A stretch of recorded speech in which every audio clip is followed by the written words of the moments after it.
خبر شامل کرتے ہیں حجرہ شاہ مقیم سے ہمارے آواز نیوز HT کے ڈسٹرکٹ رپورٹر چودھری عابد رسول سے۔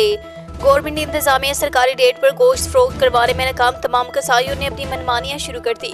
حکومت پنجاب کے سرکاری ریٹ لسٹ پر گوشت فروخت کرنے سے انکار، انتظامیہ خاموش سمجھ آئی۔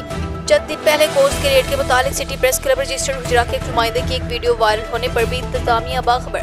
حکومت پنجاب کی جاری کردہ ریٹ لسٹ کے مطابق چھوٹے گوشت کا ریٹ 1300 روپے، جبکہ کسائی حضرات 1800 روپے میں فروخت کر رہے ہیں۔ بیف کا سرکاری ریٹ 650 روپے، جبکہ فروخت 900 روپے میں کر رہے ہیں۔ شہریوں کا مطالبہ ہے کہ حکومت پنجاب کی جاری کردہ ریٹ لسٹ تمام دکاندار اویزہ کریں، ان کے مطابق گوشت فروخت کریں۔ صدر انجمن تاجران چونیا روڈ اور صدر اہل سنت والجماعت حاجی مقصود الحسن الوی اور صدر انجمن تاجران چوک حجرہ شیخ اظہر علی جاوید نے اہل علاقہ ڈپٹی کمشنر کاڑا اور assistant commissioner Depalpur chief officer municipal committee سے مطالبہ کیا ہے کہ پنجاب حکومت کے جاری کردہ ریٹ لسٹوں کے مطابق گوشت کے ریٹ کو فروخت کرنے کو یقینی بنائیں تاکہ عوام کو ریلیف مل سکے۔ ان لوگوں کو ریٹ اپنے درست کرنے کے لیے تنبیہ کریں اور ان کو جو ہے نا گورنمنٹ پنجاب کی جو ہے ریٹ وہ مکمل کریں۔